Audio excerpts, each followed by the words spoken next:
Lakh lakh ton যে বর্জ্য, এটা তো আমরা কই নিয়ে যাব? এটার তো একটা ব্যবস্থাপনার মধ্যে আমাদেরকে আনতে হবে, এটা স্বার্থ আছে। তো এই জন্য আমাদেরও আর ওয়েস্ট ম্যানেজমেন্ট নিয়ে বিগত 4 মাস আমি প্রতিমন্ত্রী হিসাবে বহু গল্প শুনেছি। এখন পর্যন্ত আমি কোথাও সাকসেসফুল কোনো প্রজেক্ট দেখতে পারিনি। আমি নিজেও একটা সফল প্রজেক্ট শুনে যশোর গিয়েছিলাম দেখবার জন্যে, যেটি এলজিডি 30 কোটি টাকা দিয়ে বাস্তবায়ন করে পৌরসভাকে হস্তান্তর করেছে। আমি ওখানেও গিয়ে দেখেছি যে ওই প্রজেক্টও ফেল, মাত্র 10% কার্যকরী আছে, 90% ফেল করেছে। কিন্তু আমাদের যে কোনো মূল্যে আমাদের ওয়েস্ট ম্যানেজমেন্ট যে ব্যবস্থাপনাগুলো, সেটি বিদ্যুৎ উৎপাদন হোক, জৈব সার উৎপাদন হোক, কেমিক্যাল উৎপাদন হোক, এই বর্জ্যগুলো ব্যবহার করে আমাদেরকে কাজে লাগাতে হবে। এটা হচ্ছে আমাদের মূল বিষয়। এটার জন্যে মাননীয় প্রধানমন্ত্রীর কার্যালয়েও আমরাও চেষ্টা করছি। আমাদের দক্ষিণে আমরা সিটি কর্পোরেশনের দক্ষিণ কোরিয়াকে আমরা ওটা দিয়েছি, তারা ওই বর্জ্য থেকে 5টা আইটেম তৈরি করবে।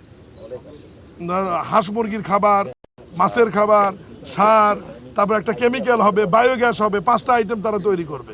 আমরা ওখানেও 10-15 দিনের মধ্যে মাননীয় প্রধানমন্ত্রী আমাদের ওখানেও যেতে বলেছেন।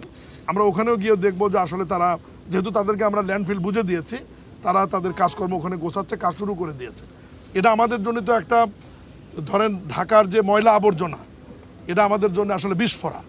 এটা আমাদের যে কোনো মূল্যে কাজে লাগাতে হবে। এই জন্য আমরা নতুন করে টোটাল এগ্রিমেন্ট চুক্তিবদ্ধ ওনাদেরকে আমরা টাইম বর্ধিত করে দিয়েছি, যাতে দ্রুত ওনারা এটা করে। আমাদের বিদ্যুতেরও ক্রাইসিস আছে, যাতে বিদ্যুতের সমস্যার সমাধানটা হয়, বর্জ্যগুলোও যাতে আমাদের কাজে লাগে। এটাই আগের সবই ঠিক আছে, কিন্তু মাঝখানে 21 সালের পরে পরিবেশ অধিদপ্তর বা পরিবেশ মন্ত্রণালয় থেকে ওনাদের একটা নিষেধাজ্ঞা দেওয়ার কারণে ওনাদের কার্যক্রম বন্ধ ছিল। এই যে দীর্ঘদিন এই জিনিসটা এগ্রিমেন্ট হওয়ার পরপরই দীর্ঘদিন এটা বন্ধ ছিল। বিগত অন্তর্বর্তীকালীন সরকারের সময় তারা চেষ্টা করেছে, কিন্তু তাদেরকেও পারমিশন দেওয়া হয়নি। কিন্তু আমরা সব কিছু বিবেচনা করে বর্তমান সরকার করেছে যে এই জিনিসটা, মানে এই বিষয়টা কার্যকরী করা দরকার। ওই জন্য যার যার জায়গা থেকে মাননীয় প্রধানমন্ত্রী এটা সরাসরি হস্তক্ষেপ করেছেন, উনি অনুশাসন দিয়েছেন।